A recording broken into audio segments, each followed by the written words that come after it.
ಆತ್ಮೀಯ ಬಂಧುಗಳೇ, ಹೇಗಿದ್ದೀರಾ ಎಲ್ಲರೂ? ಸ್ನೇಹಿತರೆ, ದರ್ಶನ್ ಅವ್ರಿಗೆ ಜೈಲಲ್ಲಿ ಈಗ ಮಂಚ ಕೊಡೋಕ್ಕಾಗ್ತಾ ಇಲ್ಲ ಅಂತ ಕೂಡ ಸರ್ಕಾರ ಕೂಡ ಈಗ ಹೇಳ್ತಾ ಇದೆ. ಸರ್ಕಾರ ಯಾಕಾಗಿ ಹೇಳ್ತು, ಕಾನೂನು ಏನು ಹೇಳುತ್ತೆ ಅನ್ನೋದನ್ನ ತಿಳ್ಕೊಂಡು ಬನ್ನಿ. ನೋಡಿ, ನಟನ ಪರ ವಕೀಲರು ಕೂಡ ಏನು ವಾದ ಮಾಡ್ತಾರೆ ಅನ್ನೋದು ಕೂಡ ಸ್ವಲ್ಪ ತಿಳ್ಕೊಳ್ಳೋಣ. ಅದಕ್ಕೂ ಮೊದಲು ನಮ್ಮ ಚಾನಲ್ ಫಸ್ಟ್ ಟೈಮ್ ನೋಡ್ತಾ ಇದ್ದರೆ ದಯವಿಟ್ಟು ಸಬ್ಸ್ಕ್ರೈಬ್ ಮಾಡಿ ನೋಡಿ. ಸದಾ ನಿಮ್ಮ ಅವಕಾಶ ಬೆಂಬಲ ಹೀಗೆ ಇರಲಿ ಅಂತ ಕೇಳ್ಕೊತೀವಿ. ಸ್ನೇಹಿತರು ನೋಡಿ, ರೇಣುಕಾಸ್ವಾಮಿ ಕೊಲೆ ಪ್ರಕರಣದಲ್ಲಿ ಈಗಾಗಲೇ ದರ್ಶನ್ ಸರ್ಗೆ ನ್ಯಾಯಾಲಯದ ಒಂದು ಆದೇಶ ಏನು ಹೇಳುತ್ತೆ ಅದರ ಅನುಸಾರ ಜೈಲಲ್ಲಿ ಕನಿಷ್ಠ ಸೌಲಭ್ಯಗಳಾದ ಒಂದು ಚಾಪೆ, ದಿಂಬು, ಒಂದು ಕಂಬಳಿ ಅಂತಕ್ಕಂಥದ್ದನ್ನು, ತಟ್ಟೆ, ಚೊಂಬು ಕೂಡ ಅದೆಲ್ಲ ಕೊಡಲಾಗಿದೆ. ಜೈಲಲ್ಲಿ ಏನು ಕೊಡಬೇಕು ಅದೆಲ್ಲ ಕೊಡಲಾಗಿದೆ. ಆದರೂ ಕೂಡ ಒಂದು ಗಂಟೆ ವಾಕಿಂಗ್ ಕೂಡ ಅವಕಾಶ ಕೂಡ ಮಾಡಿಕೊಡಲಾಗಿದೆ ಅಂತ ಹೇಳ್ತಾ ಇದೆ. ನೋಡಿ, ವಾಕಿಂಗ್ ಕೂಡ ಮಾಡ್ಕೊಬೋದು, ಓಡಾಡ್ಕೊಬೋದು, ಅಲ್ಲಿ ಇಲ್ಲಿ ಓಡಾಡ್ಕೊಂಡಿರ್ಬೋದು ಅಂತೆಲ್ಲ ಒಂದು ಫ್ರೀ ಅವಕಾಶವನ್ನು ಕೊಟ್ಟಿದೆ. ನೋಡಿ, ಇದಲ್ಲದೆ ಕೂಡ ರೇಣುಕಾಸ್ವಾಮಿ ಕೊಲೆ ಪ್ರಕರಣದಲ್ಲಿ ದರ್ಶನ್ಗೆ ನ್ಯಾಯಾಲಯದ ಒಂದು ಆದೇಶ ಅನುಸಾರ ಜೈಲಲ್ಲಿ ಕನಿಷ್ಠ ಸೌಲಭ್ಯಗಳಾದ ಒಂದು ಚಾಪೆ, ದಿಂಬು ಇದೆಲ್ಲ ಕೊಟ್ಟು, ಅದಲ್ಲದೆ ಕೂಡ ಒಂದು ಗಂಟೆ ವಾಕಿಂಗ್ ಕೂಡ ಕೊಟ್ಟು ನೋಡಿ. ಆದರೆ ಒಂದು ಪಲ್ಲಂಗ ಅಂದರೆ ಒಂದು ಮಂಚ, ಹಾಸಿಗೆ, ಪಲ್ಲಂಗ ಕೇಳಿದರೆ ಅದನ್ನು ನೀಡಲು ಜೈಲು ಕೈಪಿಡಿಯಲ್ಲಿ ಕೂಡ ಅವಕಾಶ ಇಲ್ಲ ಅಂತ ಕೂಡ ಒಂದು ಹೇಳಲಾಗಿದೆ. ಒಂದು ಕತೆ ಏನಂತಂದರೆ, ಇದು ನೋಡಿ, ಜೈಲಲ್ಲಿ ನಾವು ಪಲ್ಲಂಗ, ಮಂಚ ಎಲ್ಲ ನಾವು ಕೊಡೋಕ್ಕಾಗಲ್ಲ. ಪಲ್ಲಂಗ ಅಂದರೆ ಒಂಥರ ಏನೋ ಒಂದು ಹಾಸಿಗೆ ಥರ, ಒಂದು ಮಂಚ, ದಿವಾನ್ ಕಟ್ ಅಂತ ನಾವೇನು ಕರಿತೀವಿ ಕನ್ನಡದೇ, ಆ ಥರದ್ದೆಲ್ಲ ಜೈಲಲ್ಲಿ ನಾವು ಕೈಪಿಡಿಯಲ್ಲಿ ಯಾರಿಗೇ ಆಗಲಿ ಅವಕಾಶ ಇಲ್ಲ. ಒಂದು ಕಾರಾಗೃಹದ ಕೈಪಿಡಿ ಅನುಸಾರ ತನಗೆ ಕನಿಷ್ಠ ಸೌಲಭ್ಯ ಒಂದು ಕಲ್ಪಿಸಲು ಕೂಡ ನ್ಯಾಯಾಲಯ ಹೊರಡಿಸುವ ಒಂದು ಆದೇಶ, ಅದನ್ನು ನಾವು ಏನು ಪಾಲಿಸಿದ ಒಂದು ಜೈಲಾಧಿಕಾರಿಗಳ ವಿರುದ್ಧ ನ್ಯಾಯಾಂಗ ಕೂಡ ಒಂದು ನಿಂದನೆಯನ್ನು ಪ್ರಕರಣದಡಿ ಕ್ರಮ ಜರುಗಿಸ್ತೀವಿ ಅಂತ ಕೂಡ ಒಂದು ಹೇಳಲಾಗಿದೆ. ಆ ಶಿಫಾರಸ್ಸಿನಲ್ಲಿ ಈ ರೀತಿ ಹೇಳಲಾಗುತ್ತೆ ಅಂತ ನೋಡಿ ಹೇಳ್ತಾ ಇರೋದು. ಅದು ನೋಡಿ, ಒಂದು ಮನವಿ ಮಾಡುವಂತೆ ಅರ್ಜಿ ಸಲ್ಲಿಸಿರ್ತಕ್ಕಂಥದ್ದೇನೋ ನಿಜ. ನಟ ದರ್ಶನ್ ಮನವಿಗೆ ಸರ್ಕಾರಿ ವಿಶೇಷ ಅಭಿಯೋಜಕರಾದ ಒಂದು ಪಿ ಪ್ರಸನ್ನ ಕುಮಾರ್ ಅಂತ ಮಂಡಿಸಿದ ಒಂದು ವಾದ ಇದು ಖಂಡಿತ ನಿಜಾನೇ, ಇಲ್ಲ ಅಂತಲ್ಲ. ನೋಡಿ, ಅರ್ಜಿಯ ವಿಚಾರಣೆ ವೇಳೆ ದರ್ಶನ್ ಪರ ವಕೀಲ ಎಸ್ ಸುನೀಲ್ ಕುಮಾರ್ ಅವರು ಜೈಲಧಿಕಾರಿಗಳ ಪರ SPP ನಡುವೆ ಒಂದು ಕಾವೇರಿ ವಿವಾದ ಕೂಡ ನಡೆಯುತ್ತಂತೆ.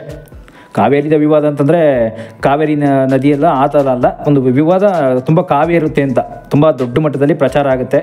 ಅಂತಿಮವಾಗಿ ನಗರದ ಒಂದು 57ನೇ ಹೆಚ್ಚುವರಿ ಸಿಟಿ ಸಿವಿಲ್ ಮತ್ತು ಸೆಷನ್ಸ್ ನ್ಯಾಯಾಲಯ ಅಂತ ನಾವೇನು ಕರಿತೀವಿ, ದರ್ಶನ್ ಮನವಿ ಕುರಿತ ತೀರ್ಪನ್ನು ಅಕ್ಟೋಬರ್ 9ಕ್ಕೆ ಕಾಯ್ದಿರಿಸಲಾಗಿದೆ ಅಂತ ಕೂಡ ಹೇಳಲಾಗ್ತಾ ಇದೆ. ಇದಕ್ಕೂ ಮುನ್ನ ನ್ಯಾಯಾಲಯದ ಇಂದಿನ ಆದೇಶದಂತೆ ಜೈಲಲ್ಲಿ ದರ್ಶನ್ಗೆ ನೀಡಲಾದ ಒಂದು ಸೌಲಭ್ಯ ಏನು ಕರಿತೀವಿ ಅದೆಲ್ಲ ಕುರಿತು ವಿವರಣೆ ನೀಡಲು ಪರಪ್ಪನಗರ ಒಂದು ಕೇಂದ್ರ ಕಾರಾಗೃಹದ ಅಧೀಕ್ಷಕರಾದ ಸುರೇಶ್ ನ್ಯಾಯಾಧೀಶರ ಮುಂದೆ ಖುದ್ದು ಹಾಜರಾಗಿ ಲಿಖಿತ ರೂಪದಲ್ಲಿ ವಿವರಣೆಯನ್ನು ನೀಡಬೇಕಾಗುತ್ತೆ. ಈ ವೇಳೆ ನ್ಯಾಯಾಲಯದ ಒಂದು ಆದೇಶವನ್ನು ಪಾಲಿಸಲಾಗಿದೆಯೇ, ಆಗಿಲ್ಲ ಅಂತಂದರೆ ನ್ಯಾಯಾಲಯ ಏನು ಮಾಡುತ್ತೆ? ಈಗ ನೋಡಿ, ನ್ಯಾಯಾಲಯ ಕೇಳಿದ ಒಂದು ಪ್ರಶ್ನೆಗೆ ಪಾಲಿಸಲಾಗಿದೆ ಎಂದು ಕೂಡ ಉತ್ತರಿಸಬೇಕಾಗುತ್ತೆ. ನಂತರ ಜೈಲು ಅಧಿಕಾರಿಗಳ ಒಂದು ಪರ SPP ಪ್ರಸನ್ನ ಕುಮಾರ್ ಅಂತ ನಾವೇನು ಕರಿತೀವಿ ಅವರು ಕೂಡ ಅಷ್ಟೇ ಜೈಲಿಗೆ ದರ್ಶನ್ ಕೈಪಿಡಿ ಅನುಸಾರ ಕನಿಷ್ಠ ಸೌಲಭ್ಯ ನೀಡಬೇಕು ಅಂತ ಕೂಡ ನ್ಯಾಯಾಲಯ ನಿರ್ದೇಶನವನ್ನು ನೀಡುತ್ತೆ. ನೋಡಿ, ಇನ್ನೊಂದೇನಂತಂದರೆ ದರ್ಶನ್ ಸರ್ ಅಂತೂ ಮೊದಲಿಂದನೂ ಕೂಡ ತುಂಬ ದೊಡ್ಡ ಮಟ್ಟದಲ್ಲೆಲ್ಲ ಬೆಳೆದವರು. ಅಂದರೆ ಅದು ಅವ್ರ ಶ್ರೀಮಂತಿಕೆಯಲ್ಲಿ ಸಿರಿವಂತಿಕೆಯಲ್ಲಿ ನೀವು ನೋಡ್ಬೋದು.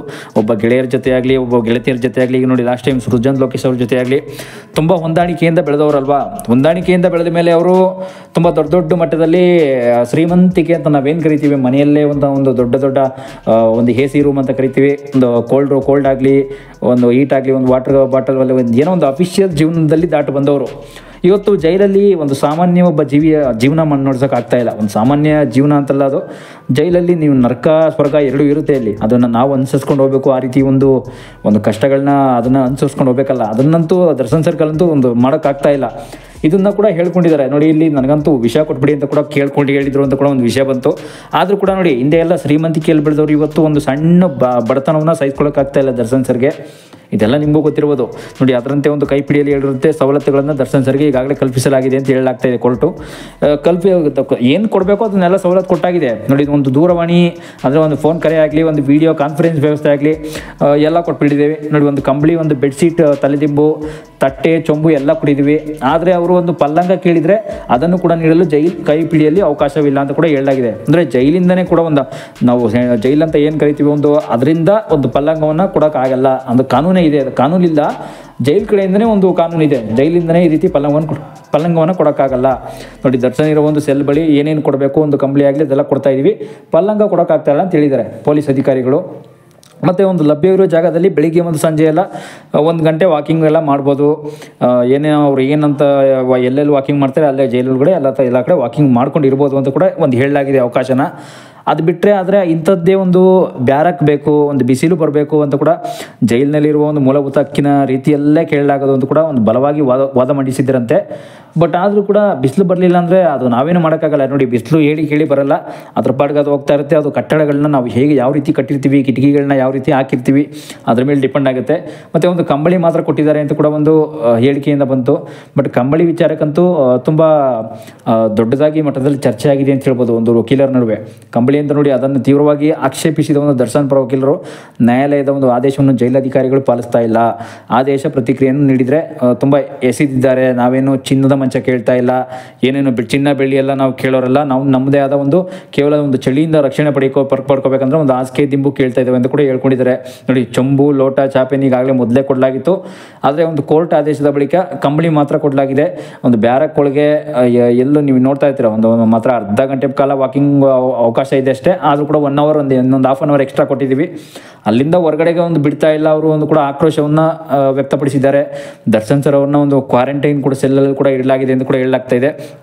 ಆದರೂ ಕೂಡ ನೋಡಿ, ಒಂದು ಜೈಲಿನ ನರಕ ಅಂತಕ್ಕಂಥದ್ದು ಅಧಿಕಾರಿಗಳಿಗೂ ಗೊತ್ತಿರುತ್ತೆ, ಒಳಗಡೆ ಕೂಡ ಅನುಭವ ಇರುತ್ತೆ. ಎಷ್ಟೋ ಜನ ಜೈಲಿಗೆ ಹೋಗಿ ಬಂದಿರ್ತಾರಲ್ಲ, ತುಂಬ ದೊಡ್ಡ ಮಟ್ಟದಲ್ಲಿ ಶಿಕ್ಷೆ ಆಗಿರ್ತದೆ ಅವ್ರಿಗೆ, ಒಂದು 10 ರಿಂದ 15 ವರ್ಷ ಆಗ್ಬೋದು, 20 ವರ್ಷ ಇಲ್ಲ ಜೀವಾವಧಿ ಶಿಕ್ಷೆ, ಜೈಲಲ್ಲೇ ಕೊನೆವರೆಗೂ ಇರ್ತಾರಲ್ಲ, ಅವ್ರಿಗೆಲ್ಲ ನಿಜವಾಗ್ಲೂ ಇದೆಲ್ಲ ಅನುಭವ ಇರುತ್ತೆ. ನೋಡಿ, ದರ್ಶನ್ ಸರ್ಗಂತೂ ಈಗ ಎಷ್ಟೆಲ್ಲ ಕಷ್ಟ ಆಗ್ತಾ ಇದೆ ಅಂತಂದರೆ, ನೋಡಿ ಅವ್ರು ಮಾಡಿರ್ತಕ್ಕಂಥ ತಪ್ಪು ಅಂತ ಇನ್ನೂ ಕೂಡ ಪ್ರಭುತ್ವ ಆಗಿಲ್ಲ, ಆದರೂ ಕೂಡ ತಪ್ಪು ಮಾಡಿಲ್ಲ ಅಂದರೂ ಕೂಡ ಶಿಕ್ಷೆ ಅನುಭವಿಸ್ತಾ ಇದ್ದಾರೆ. ಮುಂದೆ ನೋಡೋಣ ಏನಾಗುತ್ತೆ ಅನ್ನೋದು ನೆಕ್ಸ್ಟ್ ಎಪಿಸೋಡ್ ತಿಳ್ಕೊಳ್ಳೋಣ. Thank you.